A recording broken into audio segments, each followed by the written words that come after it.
EVs are great, but what if I told you there's two things that can make the difference between you winning and losing a game? IVs and natures.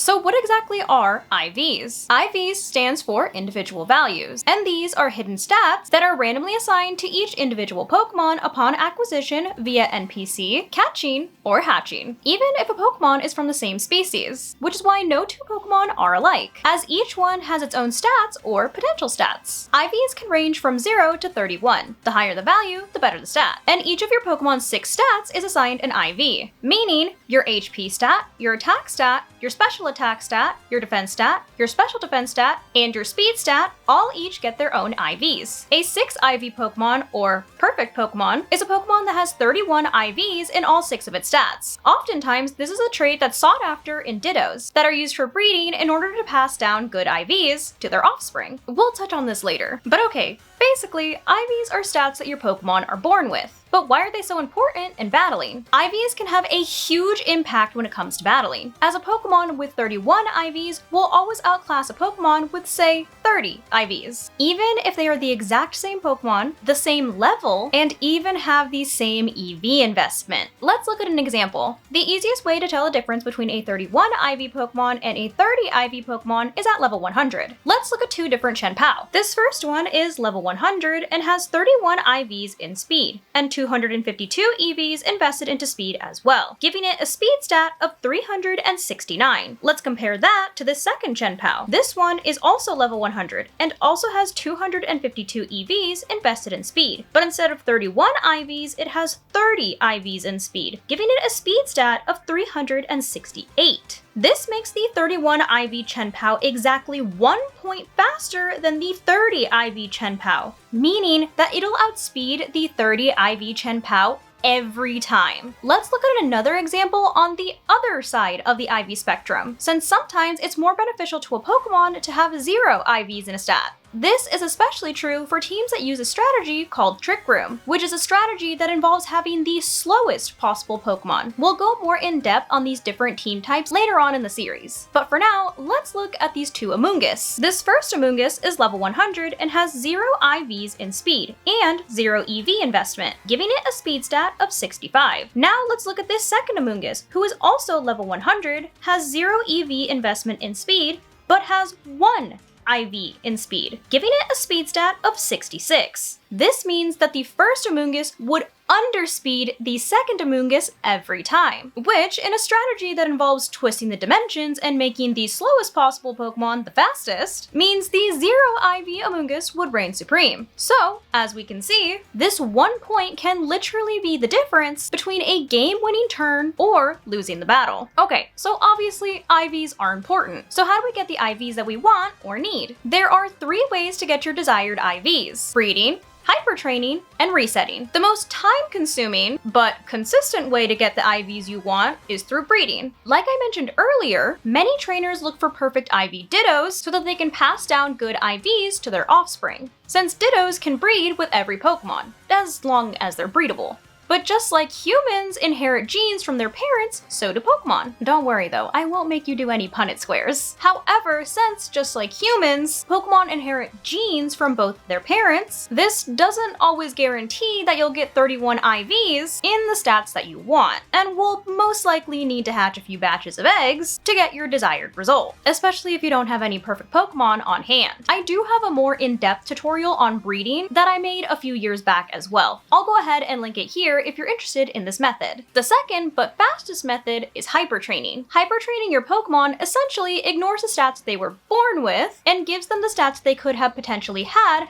they been born with 31 IVs. And all you need to do to use this method is have a level 50 Pokemon and bottle caps. To hypertrain in Scarlet and Violet, simply fly over to Montenevra and talk to the NPC next to the Abomasnow. He'll ask you if you'd like to hypertrain a Pokemon and which type of bottle caps you'd like to use. Regular bottle caps allow you to hypertrain one stat stat. So if you only need 31 IVs in, say, attack and speed, you'll need 2.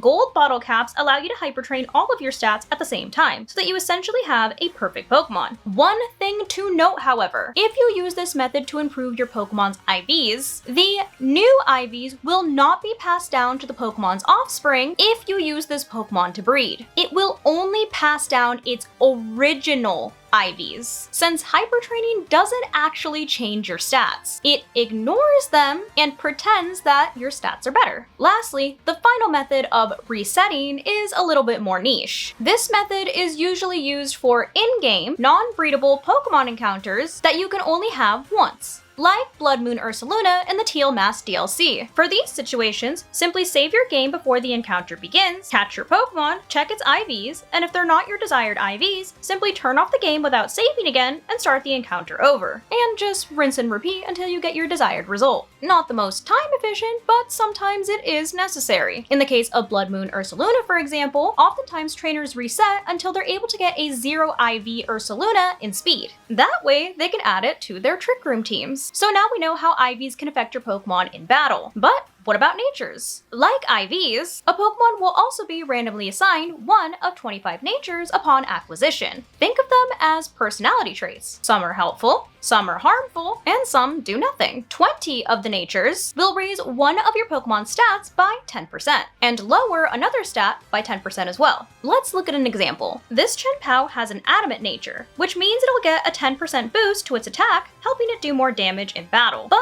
it will also get a 10% decrease to its special attack, so it's a trade-off. Good thing Chien-Pao doesn't need to have a good special attack, considering it's a physical attacker. Little things like that are important to look at when deciding which nature is best for your Pokemon. The other 5 natures, serious, docile, bashful, hardy, and quirky, have no effect on stats. For example, think of these as a 10% increase in speed while also giving you a 10% decrease in speed, balancing them out. These are what we call neutral natures, because the effects neutralize each other, as if it's unchanged. They're not good, but they're also not bad. Let's look at another example. This brave Iron Hands will hit 10% harder than this serious natured Iron Hands, but will also be 10% slower than a serious Iron Hands, because the brave nature raises attack and lowers speed. So maybe a brave-natured Iron Hands would make an ideal candidate for an attacker on the previously mentioned Trick Room team, since we know Trick Room teams like to be as slow as possible. But now that we know what natures are and how they affect our Pokemon, let's go over why they're important in battle. Natures can add a lot of variability in stats on top of IVs and EVs, and there's something that you do have to keep in mind when battling. Let's look at another example. This Chien-Pao has 31 IVs in speed and attack, 252 EVs invested in speed and attack,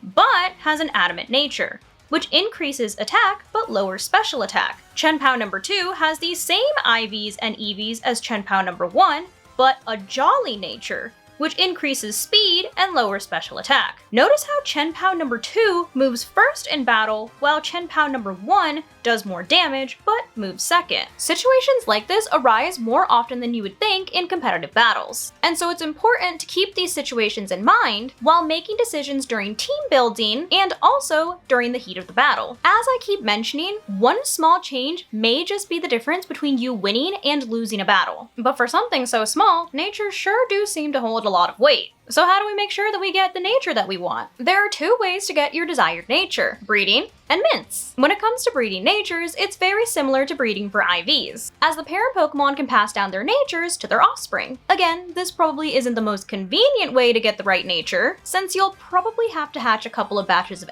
eggs, especially if you're also trying to breed for IVs. But it is the tried and true method. I'll go ahead and link that video that I mentioned earlier about how to breed for IVs and natures here too. The second option, nature mints, is a much faster option. However, you will need to purchase the mints or earn them throughout the game. To purchase, simply fly to Montenevra and head to the Chansey Supply. You'll find all the mints available for purchase under the vitamins. There are nature mints for each type of nature, even the neutral ones, and each one will cost you $20,000. Much like IV training, mints ignore the nature your Pokemon was born with and pretend it has whichever nature you desire. Something to know about nature mints, however, is just like hyper training, if you try to use your newly minted Pokemon to breed, it will not pass down its new nature to its offspring. It will will only pass down its original nature. Since, like I said, it's not actually changing your Pokemon's nature, it's just ignoring its original nature and pretending like it has a new one. But this method, although costly, will save you a significant amount of time versus breeding.